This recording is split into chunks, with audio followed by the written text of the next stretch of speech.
Ah, Vamos a leer la Biblia en la segunda carta del apóstol Pablo a Timoteo, capítulo 3, verso 16. Segunda Timoteo 3, 16. Dice la palabra del Señor: toda la escritura es inspirada por Dios y útil para enseñar, para redarguir, para corregir, para instruir en justicia. Oramos al Señor. Padre, te damos las gracias en esta bella oportunidad por tu misericordia, oh Dios. Gracias por darnos el privilegio de estar en este lugar y poder, Señor, llevar tu palabra, Señor, enseñar esta doctrina básica de la fe cristiana que es elemental para nuestras vidas, Señor. En el nombre de Jesús, danos sabiduría y entendimiento y que podamos crecer a través del estudio de tu palabra. En el nombre de Jesús. Amén. Amén. Muy bien, al hablar acerca de la doctrina de las Sagradas Escrituras, es importante que entendamos que esta doctrina básicamente es la doctrina más importante de la fe cristiana. ¿Por qué decimos la más importante? Porque la Biblia es nuestro libro de texto, es la palabra revelada de Dios a la vida de los hombres. Y si nosotros no entendemos y no conocemos la Escritura, difícilmente vamos a conocer a Dios, porque la Biblia es la revelación de Dios a los hombres, o sea, la manifestación o la revelación de Dios para la vida del hombre. De manera que primero quiero que veamos su único autor de las Escrituras. El único autor de las Escrituras es Dios. Dios es el que es el autor original de la Escritura. La cristiandad enseña y cree que la Biblia o las Sagradas Escrituras son la única palabra de Dios revelada por Él a la humanidad. Como cristianos nosotros enseñamos, creemos y no solamente creemos, sino lo proclamamos, que la Escritura es la única palabra de Dios revelada de parte de Dios para los hombres. Y esta es conocida también como la revelación especial. O sea, la Escritura, todo lo que nosotros conocemos como la Escritura o las Sagradas Escrituras, se le conoce como la revelación especial. Pero para poder entrar en materia de esta enseñanza, de esta noche, quiero que hablemos acerca de la evidencia bíblica. La evidencia bíblica de que la Escritura es la palabra de Dios. En el Antiguo Testamento aparecen más de 2000 veces las frases o palabras que muestran la intervención directa de Dios para comunicarse con su creación. Un ejemplo lo podemos ver en Éxodo capítulo 3, versículo 14 y versículo 15. Éxodo capítulo 3, verso 14 y verso 15, donde dice: y dijo Dios a Moisés. Note usted que la Biblia es enfática en decir: y dijo Dios a Moisés. En otras palabras, este es el mensaje de Dios para su siervo. Y le dice: yo soy el que soy. Y añadió: así dirás a los hijos de Israel: yo soy, me ha enviado a vosotros. Dijo además Dios a Moisés, vuelve y ratifica. Dijo además Dios a Moisés: así dirás a los hijos de Israel: el Señor, el Dios de vuestros padres, el Dios de Abraham, el Dios de Isaac y el Dios de Jacob, me ha enviado a vosotros. Este es mi nombre para siempre, y con él se hará memoria de mí de generación en generación. Esos son dos versículos que nos enseñan la evidencia bíblica en el Antiguo Testamento. Más de 2000 veces aparece esta palabra o esta frase donde dice: y Dios le dijo, y Dios habló, y Dios dijo. Por ejemplo, hay otra cita en el capítulo 12, verso 1 al 3, siempre de Éxodo. Nehemías capítulo 8, versículo 8. Nehemías 14, 18. Isaías capítulo 1, versículo 2. Y no voy a leer todos los versículos porque no terminaríamos. Ezequiel capítulo 1. Jonás capítulo 1, verso 1. Ahora, esta es la evidencia bíblica en el Antiguo Testamento. En el Nuevo Testamento, Jesús mismo confirma que la Escritura es la palabra de Dios. En Juan capítulo 6 El Evangelio de Juan 6, versículo 45 dice, escrito está en los profetas. Esta palabra la dice Jesús. Escrito está en los profetas. En otras palabras, escrito está en lo que escribieron los profetas. Y dice, y todos serán enseñados por Dios. Todo el que ha oído y aprendido del Padre viene a mí. Lo que está indicando la evidencia bíblica del Nuevo Testamento es que Jesús mismo ratifica y Él mismo confirma que lo que escribieron los profetas era la palabra de Dios. Los discípulos mismos confirmaron que lo que escribieron los profetas o la Biblia que nosotros ahora tenemos y lo que ellos poseían en esa época era la palabra de Dios. El versículo que hemos leído de la segunda carta a Timoteo 3:16, donde dice el apóstol Pablo, y toda la escritura es inspirada por Dios, y cuando dice toda, allí incluye el Viejo Testamento y el Nuevo Testamento. Toda la escritura es inspirada por Dios y da las 4 razones para lo que es útil. Primera de Pedro, capítulo 1, verso 25, también el apóstol Pedro ratifica que la escritura es la palabra de Dios. Segunda de Pedro 1, 19 al 21 y 3, 15 y 18. Esa es la evidencia bíblica de que la Biblia o las escrituras son la palabra de Dios. Ahora veamos cuál es la evidencia externa. La evidencia externa, en primer lugar, son las vidas que han sido transformadas. Primera de Pedro 1:23 dice, siendo renacidos no de simiente corruptible, sino de incorruptible, por la palabra de Dios que vive y permanece para siempre. Esta es una de las evidencias externas de que la Biblia o las escrituras son la palabra de Dios. La segunda evidencia externa que nosotros tenemos son los descubrimientos arqueológicos, rutas y lugares geográficos que la Biblia misma enseña, confirmaciones de hechos que antes se creía que eran mitos e historias y ahora se ha llegado a la conclusión de que fue real. Por ejemplo, tenemos la frase de Éxodo capítulo 5, versos 7 y 8, donde dice de que el faraón dio la orden que no se le diera más paja a los judíos que estaban haciendo el ladrillo para construir las pirámides de Egipto. Faraón dio la orden y dijo, no solamente van a dejar de darles paja, sino que van a tener que duplicar la producción de ladrillo que están haciendo. Faraón dio esta orden. Y los descubrimientos arqueológicos han llevado a la conclusión de los investigadores que se han encontrado ladrillos de esa época en que la Biblia específicamente señala ese acontecimiento, donde habían muchos ladrillos que se habían construido con zacate, con paja, con maleza, pero había otra cantidad o hay otra cantidad de ladrillos que no tienen paja. Y esa es una evidencia externa.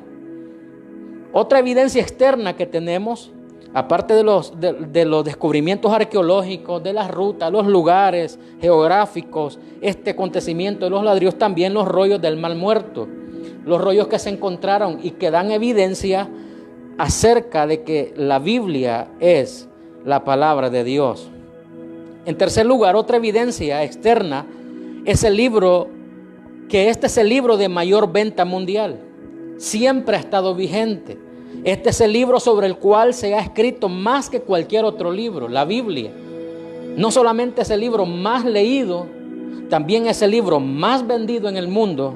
Es el libro que ha tenido más traducciones en la mayor cantidad de idiomas y dialectos posibles. Porque la Biblia es la primera que se dio a conocer, o el primer libro que se dio a conocer. Por ejemplo, la Biblia que se dio a conocer, la primera versión se le conoce como la Biblia Vulgata, y se imprimió en Alemania en el año 1449 en la imprenta de Johannes Gutenberg, y fue llamada la primera Biblia con el nombre de la Biblia de las 42 líneas. ¿Por qué razón? Porque cada página contenía 42 líneas. Y desde ese entonces, desde 1449 hasta la fecha, sigue siendo el libro más vendido, el más leído, el más conocido. La Biblia es el libro de los libros. Esta es otra evidencia externa. De manera pues que decimos que la Biblia es la palabra de Dios. Pero también las escrituras son de carácter divino. Y la razón que hace tan especial esta obra divina es su unidad y su coherencia. No pudiese ser la escritura, la Biblia no pudiese ser de origen divino o de carácter divino si careciera de unidad y de coherencia. La Biblia es tan completa, es tan perfecta, no tiene error alguno y es tan coherente en sus enseñanzas, al grado que hay un lapso de 1500 a 1600 años aproximadamente, durante el cual fueron escritos los libros que componen la Biblia. Estos 66 libros fueron escritos por un aproximado de 40 escritores diferentes, en diferentes culturas, en diferentes épocas. Por ejemplo, hablar de algunos: Moisés. Moisés fue educado en el palacio de Faraón, aunque era judío, fue educado con la educación de Egipto. Josué era un líder militar y él también participó en la compilación de este libro divino que es la Biblia. Daniel, un príncipe esclavo y a la vez gobernante estadista en Babilonia. Nehemías, un copero del rey. Pedro y Juan, pescadores. Pablo era un fariseo religioso, celoso de su religión. Estamos diciendo de que es de carácter divino y que es tan especial, que posee unidad y coherencia, que a pesar de que fue escrito en 1500 a 1600 años de diferencia por 40 escritores distintos, estos tenían tanto unidad sus escritos como también coherencia. Algunos se conocieron, eran contemporáneos, otros ni siquiera vivieron en las mismas épocas, pero el Espíritu de Dios es el mismo quien nos inspiraba. Aparte de eso, fueron escritos en diferentes lugares geográficos. La Biblia no fue escrita solo en Israel. La Biblia fue escrita en 3 continentes, los continentes más conocidos o más antiguos: África, Asia y Europa. En esos 3 lugares se escribió la Biblia.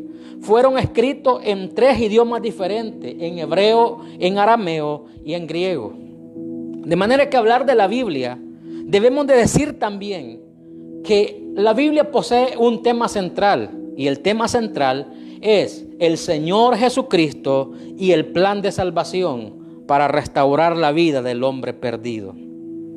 Y en ese desarrollo están involucradas las grandes doctrinas o enseñanzas acerca de Dios. Por ejemplo, nos habla del Dios mismo, pero también la Biblia nos habla del hombre y de la vida eterna. Cuando leemos la Biblia, el mensaje central es este: versículo 6 del capítulo 9 de Isaías. Isaías capítulo 6, verso 9. Dice: porque un niño nos ha nacido, un hijo nos ha sido dado, y el soberano o la soberanía reposará sobre sus hombros, y se llamará su nombre admirable, consejero, Dios poderoso, Padre eterno, príncipe de paz. Pero también tenemos Lucas capítulo 1, verso 31, que dice: y he aquí, concebirás en tu seno y darás a luz un hijo, y le pondrás por nombre Jesús. El tema central de la Escritura o de las Sagradas Escrituras es Jesús y su plan de salvación. Hay una serie de versículos que tengo aquí respecto a este punto, que es muy importante, pero si usted está tomando notas en casa, por lo menos anote Lucas 24, versículo 25 y 27, y Juan capítulo 5, versos 46 y 47. Esta doctrina bíblica, hermanos, es la estructura del cuerpo de la verdad revelada de parte de Dios. Y si nosotros abandonamos esta enseñanza o esta doctrina, traerá como resultado un mensaje caracterizado por incertidumbre en el corazón de los que estudian la palabra, inexactitud en los que estudian la Biblia e inmadurez en los que quieren crecer en el conocimiento de la palabra de Dios. Pero en segundo lugar, quiero hablar acerca de por qué necesitamos estudiar las Sagradas Escrituras. Primero, porque es de orden o es un mandato divino. Necesitamos estudiar las Sagradas Escrituras porque es un mandato divino. Deuteronomio 6, 4 y 9. En segundo lugar, porque es nuestra responsabilidad estudiar la Biblia. La Sagrada Escritura debe ser estudiada. Segundo Timoteo capítulo 2, verso 15. En tercer lugar, quiere decir que necesitamos estudiar la Biblia porque ella es la base del crecimiento cristiano. Primera Timoteo 4, versículos 6 al 16. Y en cuarto lugar, así se desarrolla una relación íntima con Dios y con su iglesia. Estudiando la Biblia, según de Juan, capítulo 9, verso 11. Alguien dijo que la Biblia es un fenómeno que solo se puede explicar de una sola manera. No es el libro que el hombre escribe si pudiera o quisiera. La Biblia es la palabra de Dios.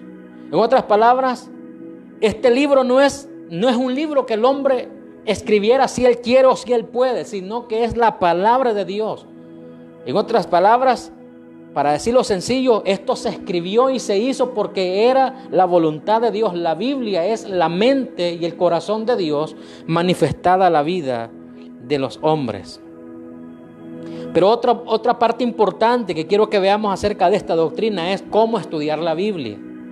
Porque es importante hablar de la Biblia, de las Sagradas Escrituras, pero ¿cómo estudiarla? Hay personas que tienen incertidumbre porque no conocen las bases más elementales para estudiar la palabra de Dios. ¿Cómo estudiar la Biblia? Y hay 3 principios o 3 reglas básicas en las que consiste o que se deben de considerar a la hora de estudiar las Sagradas Escrituras. 3 principios o 3 reglas básicas que debemos de considerar a la hora de estudiar las Escrituras. Número 1, la Escritura debe interpretar la Escritura.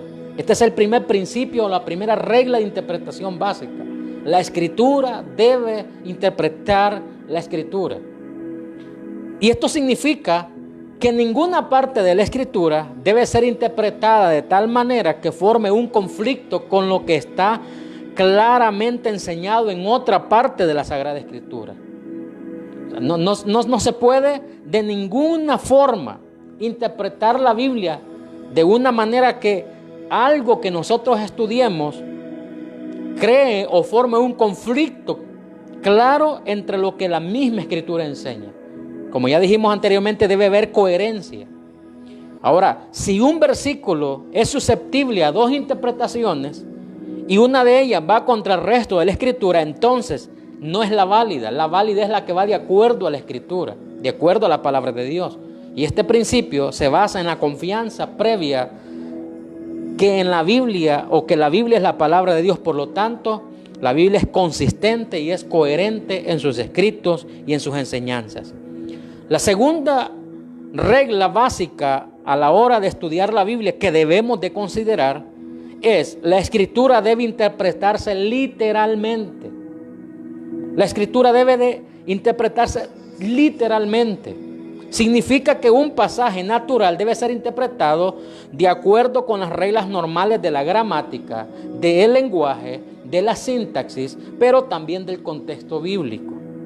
Debemos de notar, cuando estamos estudiando la Biblia, debemos ponerle mucha atención a los tipos de literatura que aparecen en la Biblia, las figuras de dicción que la Biblia presenta como poesías, como narraciones, como historias y otro tipo de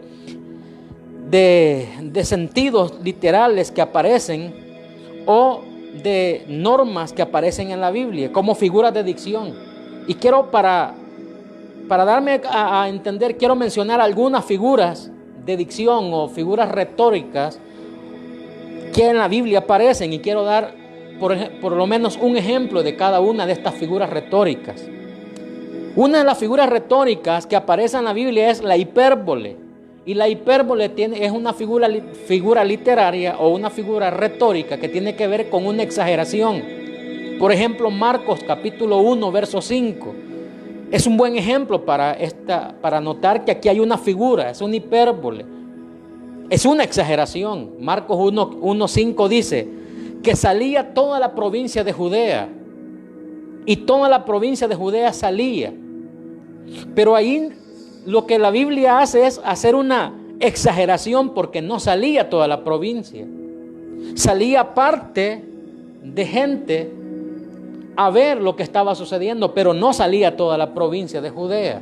Entonces esto es una hipérbole, es una exageración, y debemos de tomar en cuenta esta figura retórica. Otra figura que aparece en la Biblia es la personificación.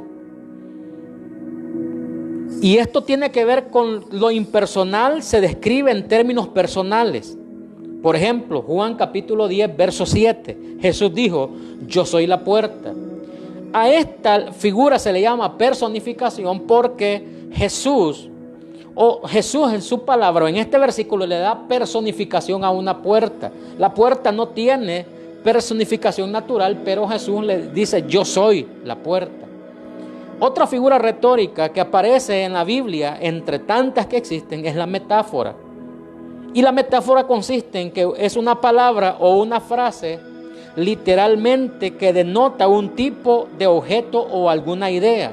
Y se utiliza en lugar de otra, sugiriendo una analogía o semejanza entre ellas. Por ejemplo, tenemos Mateo capítulo 5, verso 13 y verso 14, donde Jesús hace una metáfora tomando una frase o una palabra y lo pone como objeto o una idea para sugerir una analogía, diciendo, vosotros sois la sal de la tierra. Nosotros no somos sal, pero él está tomando una figura retórica para formar una analogía y hacer ver lo importante de la presencia del cristiano en la tierra, que sirve como la sal, sirve en las comidas.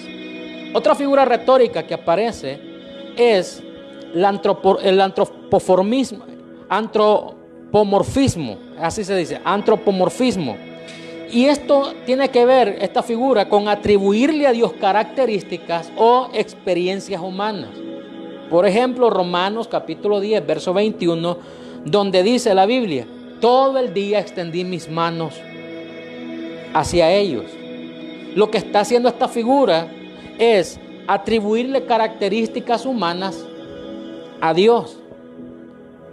Y otra, que es la más conocida de los intérpretes o estudiosos de la Biblia, es el símil. Esta es una figura retórica muy conocida que tiene que ver con una comparación mediante el uso de una palabra o de tres palabras, que es así, como o tal. Estas tres palabras tienen que ver con comparaciones. Por ejemplo, Hechos capítulo 2, versículo 2, donde la Biblia dice que estaban todos reunidos en el aposento alto y de repente vino como un viento recio. Cuando dice como un viento recio, es una figura retórica llamada símil, que no fue un viento recio, sino dice que fue como. Y esto también tiene otro ejemplo. Por ejemplo, la Biblia en Apocalipsis dice, el apóstol Juan dice, y vi en el cielo como calles de oro y como mares de cristal. Cuando el predicador no toma en cuenta esta figura retórica y no tiene estas bases elementales para estudiar las Sagradas Escrituras, comete muchos errores. Y uno de esos errores es que dice, hermano, en el cielo hay calles de oro y mares de cristal. Pero la Biblia no dice eso. La Biblia dice, Juan dice, yo vi como calles de oro y como mares de cristal. Lo que Juan está viendo es algo que él no lo puede comparar con otra cosa que él conoce. Él lo compara con lo que él había conocido, con lo que él sabía que existía. Y entonces compara el brillo de las calles con el oro, y lo cristalino o lo transparente del mar lo compara con el cristal. De manera que estas son algunas figuras retóricas que se deben de tomar en cuenta a la hora de interpretar la Escritura de una forma literal. Pero la otra regla de interpretación, o el otro principio que debemos de considerar a la hora de interpretar la Escritura, es que la Escritura debe de interpretarse en relación al contexto histórico. ¿Qué quiero decir con esto? Que se debe de hacer un análisis histórico, y esto nos va a llevar a buscar un conocimiento del ambiente y la situación en que el libro que se está leyendo fue escrito. Los libros de la Biblia fueron escritos en un ambiente, en una temporada, en un tiempo diferente.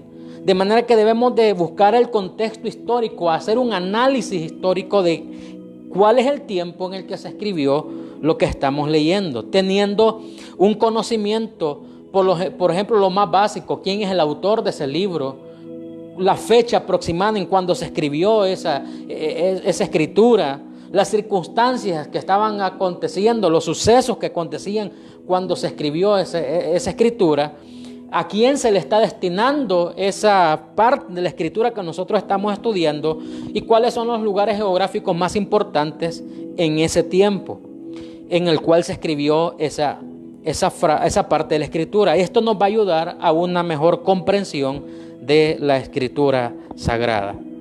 En cuarto lugar, quiero hablar acerca de algunas reglas prácticas para la interpretación. Reglas prácticas para la interpretación.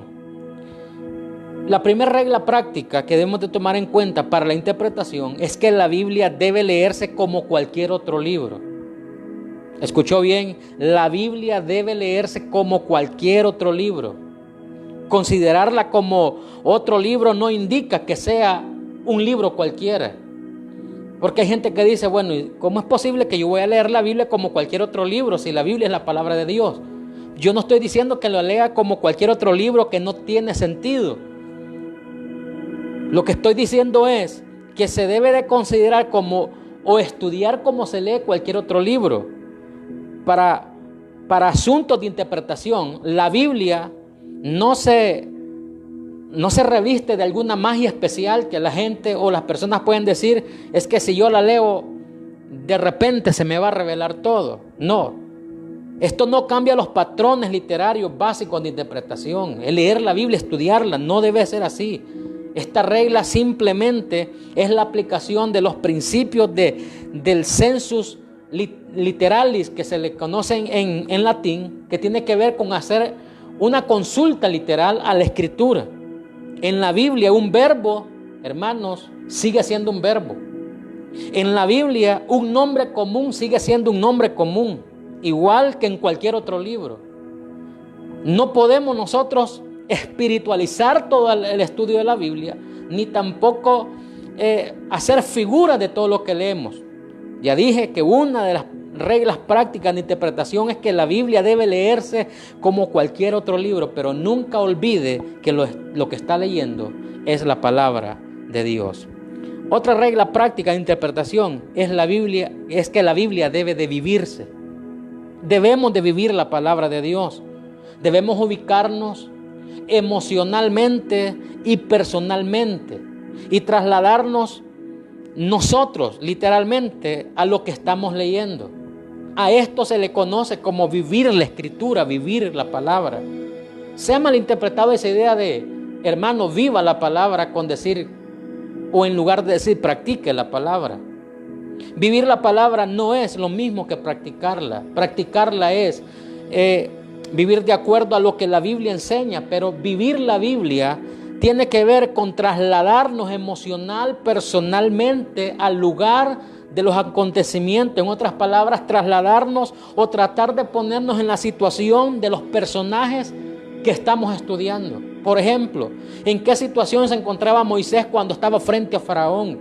Vivir la escritura es trasladarme yo al lugar, al evento, hacer de cuenta y caso qué hiciera yo o qué sucediera si yo estuviera en el lugar de ese hombre. Eso tiene que ver con vivir la Biblia. Y otra regla práctica de la interpretación bíblica es que determinemos cuidadosamente el significado de cada palabra. Hay muchos versículos que debemos de determinar con cuidado, con mucho cuidado, cada frase, cada palabra de la Biblia. Para darle un ejemplo, solamente un ejemplo. Cuando usted lee Génesis capítulo 4, verso 1, la Biblia dice, conoció a Adán, a su mujer. Y algunos dicen, entonces Adán no la conocía. Pero esa frase conoció no quiere decir que no la conocía, quiere decir de que se allegó a ella sentimentalmente o sexualmente. A eso se refiere la Biblia. Otra escritura que usted puede analizar es Mateo capítulo 1, verso 18 y versículo 25, y Juan capítulo 21, verso 15, que también se deben de considerar con mucho cuidado a la hora de interpretar el significado de las palabras. Ahora quiero entrar un poco a la composición de las Sagradas Escrituras. El Antiguo Testamento nosotros sabemos bien que se componen de 39 libros Y en el Antiguo Testamento, desde el Génesis hasta Malaquías, están las promesas. Las promesas tiene que ver con el pueblo de Israel, tiene que ver con todos los patriarcas, tiene que ver con los reyes, los profetas, pero ahí están las promesas que iban a ser cumplidas en el momento que apareciera el Mesías y posterior a la venida del Mesías. El Nuevo Testamento se compone de 27 libros y el Nuevo Testamento se le conoce como el cumplimiento de la profecía predicha en el Antiguo Testamento. De manera que tenemos 66 libros que componen o que es la compilación de las Sagradas Escrituras. En sexto lugar, ¿cuáles son los elementos que se involucran en la doctrina de las Sagradas Escrituras? Hay algunos elementos que se ven involucrados en la doctrina de la Sagrada Escritura y el primer elemento es la revelación. Y la revelación tiene que ver con el acto divino de comunicarse al hombre, lo que no podría recibirse de otra manera. O sea, la revelación tiene que ver con Dios comunicando al hombre su voluntad, algo que no se pudiese lograr de otra forma a menos que haya revelación. La naturaleza de la revelación, por ejemplo, Romanos 1:20, Dios se reveló a través de la naturaleza.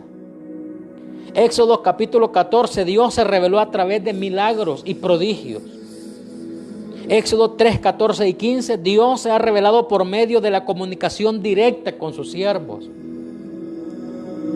Juan capítulo 1, verso 1 y verso 14, dice que Dios se ha revelado a través de la encarnación del Hijo. Pero también la Biblia en Nehemías capítulo 9, verso 31, Romanos 8, 28 y 29 dice que Dios se ha revelado a través de las preservaciones. Dios preservó la vida de sus siervos. Colosenses 1, 16 y 17. Pero también cuando leemos Isaías 55, capítulo 55, verso 1 al 6, nos damos cuenta que Dios se ha revelado a través de su providencia. Y la providencia tiene que ver con la ejecución de todos sus detalles en el programa divino, en las edades, en los tiempos. Dios ha ido desarrollando su programa y Él ha sido la provisión de cada necesidad de los hombres, de las mujeres de Dios que aparecen en la historia bíblica. De manera que la revelación tiene que ver con eso, con la comunicación directa de Dios con el hombre que no pudiese ser de otra forma si no fuera un elemento de las Sagradas Escrituras. Otro elemento importante de las Sagradas Escrituras es la inspiración. La inspiración es la actividad divina por la cual el Espíritu Santo guió la mente de los hombres seleccionados. Oiga bien, guió la mente de hombres seleccionados. El Espíritu Santo no manipuló ni controló, sino guió la mente de hombres que fueron seleccionados y los transformó, los órganos de estos hombres o la mente de estos hombres, Dios las transformó para la comunicación de la revelación. La inspiración tiene que ver con la actividad que el Espíritu Santo hace en la mente de los que fueron inspirados, de los hombres que Dios usó para traer la revelación de la palabra del Señor. Y por inspiración divina queremos decir que Dios habló por medio de los escritores de la Biblia en cuanto al modo de la inspiración divina. Y el Espíritu Santo los guió a estos escritores a escribir en su propio estilo, sin error ni omisión alguna. No fue el Espíritu Santo que poseyó a estas personas y los manipuló a hacer lo que Él quería. No, Dios utilizó los órganos de estas personas, sus mentes, su creatividad, su capacidad, su intelecto, para poder cumplir con la revelación de la palabra a través de la inspiración que le dio a estos hombres, sin cometer un error y sin cometer ni una sola omisión en cuanto a lo que debía de haberse escrito. De allí que debemos de entender que hay una diferencia entre los términos de revelación y de inspiración. No es lo mismo. Revelación e inspiración son dos cosas diferentes.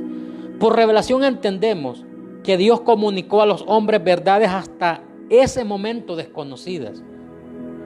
Por eso no creemos nosotros cuando la gente dice Dios me ha revelado y de repente dicen un versículo. Eso Dios no se lo reveló a ellos, porque es una verdad antes conocida. Una revelación tiene que ver con algo que no ha sido revelado o que no se conoce hasta ese momento. De manera que eso es revelación, algo que Dios le comunica a un hombre de algo que nunca se ha dado a conocer. Pero inspiración es cuando el Espíritu Santo guía a los hombres a escribir sin error ni omisión estas verdades reveladas y otros hechos históricos de los acontecimientos.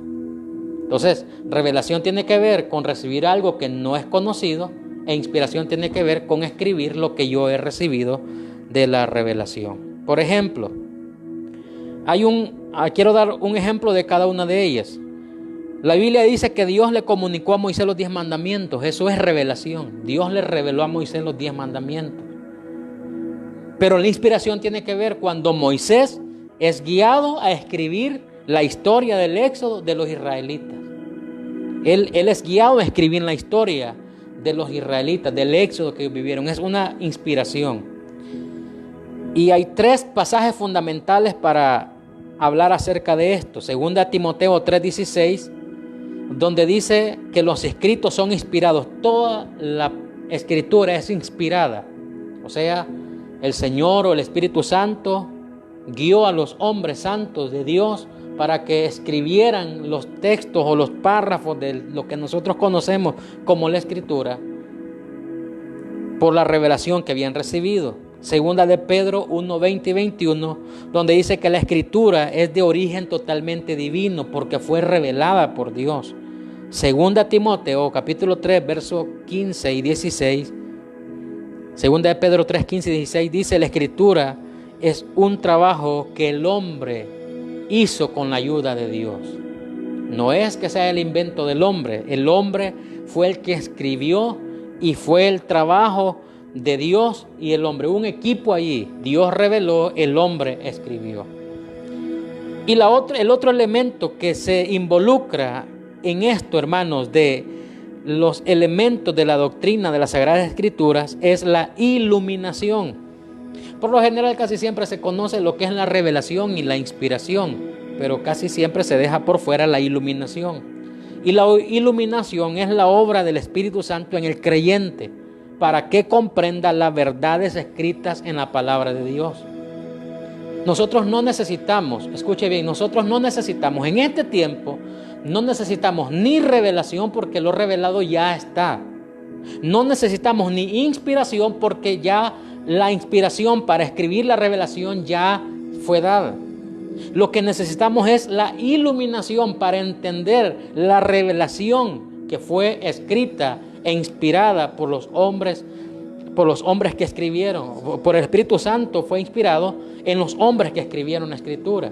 Nosotros necesitamos iluminación. Por ejemplo, cuando leemos Juan capítulo 16, versos 12 y 15, ese es un pasaje bien importante. Juan capítulo 16, verso 12 y verso 15, donde la Biblia dice de que necesitamos este conocimiento, necesitamos abrir los ojos, necesitamos la iluminación para entender la Escritura. El hombre sin esta iluminación está en total oscuridad. Uno se pregunta por qué la gente mundana, por qué la gente sin Cristo no entiende la Biblia si está bien clara. Es porque ellos no poseen la iluminación, ellos están a tientas como a oscuras. El Salmo capítulo 23, verso 4 dice que andan como en sombra de valle y de muerte. Ellos no conocen, no saben, no tienen idea de lo que es la Escritura, no la comprenden porque no poseen la iluminación del Espíritu Santo. De manera que Dios reveló su palabra para que el hombre venga a la luz, al conocimiento de la verdad. El Salmo capítulo 109, versículo 105, es un pasaje bien conocido que dice: lámpara es a mis pies tu palabra y lumbrera a mi camino. Esa es la iluminación que necesito para ir por el camino correcto. Pero quiero hablar también acerca de otro elemento que está dentro de esta doctrina de las Sagradas Escrituras, y es la vitalidad de las Sagradas Escrituras. La palabra vitalidad se refiere a la vida o al poder vivificante que como ningún otro libro la Biblia posee. Dice la Escritura en Hebreos 4:12, dice que la palabra de Dios es viva y eficaz. Es más cortante que toda espada de doble filo.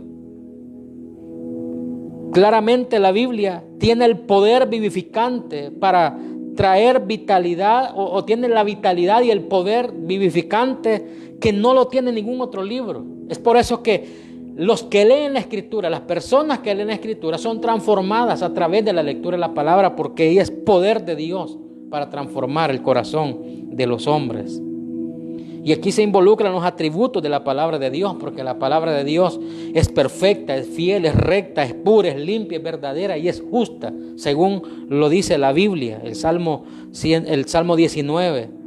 En el Antiguo Testamento, por ejemplo, la Biblia habla acerca de esto, en el Salmo 19, versos 7 al 9, y en el Nuevo Testamento también la Biblia o la Escritura dice que es verdadera. Juan 17, es inspirada por Dios, según de Timoteo 3:16, y es viva y eficaz, según Hebreos 4:12. Pero también al hablar de la vitalidad de las Sagradas Escrituras, debemos hablar acerca del poder de la palabra de Dios sobre los inconversos, la palabra de Dios sobre la gente que generalmente no tiene la fe, que no conoce la fe. Romanos 1:17, hay un poder vivificante para transformarlos a ellos. Pero también hay un poder que la palabra de Dios posee sobre los creyentes, que tiene que ver con santificación, con darle conocimiento, con actuar a favor de Él, con sobreedificar su vida en la fe cristiana y purificar su corazón para ser fiel al Señor. Y otro elemento que involucra la doctrina de las Sagradas Escrituras es la autoridad de ella, la autoridad de las Sagradas Escrituras. Y quiero hablar, por ejemplo, de 4 razones por qué la Biblia es autoritaria. ¿Por qué la Biblia es autoritaria? Número 1, porque la Biblia ha sido emanada de la mente y el corazón de Dios. Génesis capítulo 1, la Biblia claramente lo enseña. Isaías capítulo 1, Jeremías capítulo 2, verso 1. Es la palabra de Dios que ha emanado de Dios, por eso es autoritaria. La Biblia es autoritaria o tiene autoridad porque ha nacido en el corazón y en la mente de Dios. Otra razón por qué la Biblia es autoritaria o tiene autoridad, la Sagrada Escritura, es porque fue escrita por hombres escogidos por Dios. No fue cualquier individuo que andaba allí sin nada que hacer, que no tenía nada que hacer o estaba distraído o que no era nadie en la vida. Fueron personas escogidas por Dios. Segunda de Pedro capítulo 1, versos 19 y 21, claramente enseña este principio de que fueron hombres escogidos por Dios para este trabajo. En tercer lugar, la Biblia es autoritaria porque están acreditadas por todos los que la recibieron. O sea, en otras palabras, los que recibieron la revelación acreditan y dan certificación de que esto es la palabra de Dios. Nehemías capítulo 8, usted puede leer el capítulo. Juan capítulo 5, verso 37 al 39. El capítulo 13, verso 18 también habla acerca de eso. Y en cuarto lugar, otra razón por qué la Biblia es autoritaria es por haber sido recibida, transmitida y atestiguada por los profetas, los hombres de Dios. Daniel capítulo 9, verso 1 y versículo 2. Y quiero terminar hablando acerca del último elemento que entra en esta doctrina de las Sagradas Escrituras. Es el pacto de Dios, es decir, que la palabra permanece para siempre y ha sido proclamada hasta este tiempo. La palabra sigue siendo proclamada. Por mucho tiempo los escépticos, los ateos y todos los hombres que han realizado sus mejores esfuerzos para destruir la influencia de las Sagradas Escrituras hasta hoy han fracasado. Hay un grupo que se le conoce como la alta crítica, que su trabajo, su dedicación es pasar 24 horas buscándole un error a la Biblia, tratando de desvirtuar que la Biblia es el mensaje de Dios o que es la Escritura que viene del corazón de Dios, y hasta hoy han fracasado en ese intento. Muchos han atestiguado en contra de la Biblia y también han predicho su desaparición y dicen la Biblia debe desaparecer porque es un libro dañino. Pero hoy, como en ningún otro tiempo, hermanos, amigos y quien quiera que nos esté viendo, hoy más que nunca, más que en otro tiempo de la historia, la Biblia se distingue como un libro de influencia positiva para el bien de la humanidad. La Biblia es el libro de los libros y dicha influencia continúa creciendo. Se sigue la Biblia leyendo, se sigue esparciendo por el mundo. Países donde antes leer la Biblia era un delito, ahora se está leyendo. Y otros donde todavía sigue siendo un delito. Dentro de poco tiempo van a tener la oportunidad de leer la palabra de Dios. Porque las Escrituras representan el cumplimiento de la promesa de Dios, que este evangelio será predicado por todo el mundo. De manera que por más esfuerzos que haga el hombre, el mismo Satanás, por detener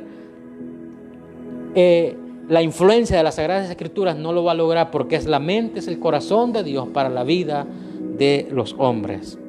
Lo que Dios ha realizado a través de su fidelidad, de su misericordia, continuará hasta que su propósito sea cumplido. De manera, hermanos, que la doctrina de las Sagradas Escrituras está tan completa, es tan maravillosa estudiar la doctrina de las Sagradas Escrituras, porque a través de ella conocemos que este libro no es un libro cualquiera, no es un libro que las personas simplemente van a leer y se van a quedar con la lectura. Es un libro que transforma, es un libro poderoso, es la mente y el corazón de Dios. Y es una de las doctrinas básicas para la fe cristiana. Si usted no cree en el poder, en la divinidad, usted no cree que la Biblia sea un libro de origen divino y que es la mente y el corazón de Dios, difícilmente usted va a poder echar raíces en la fe cristiana. Difícilmente usted va a poder ser un creyente con sólidos fundamentos en la fe cristiana, porque la Biblia es la regla de fe y conducta de los hijos de Dios.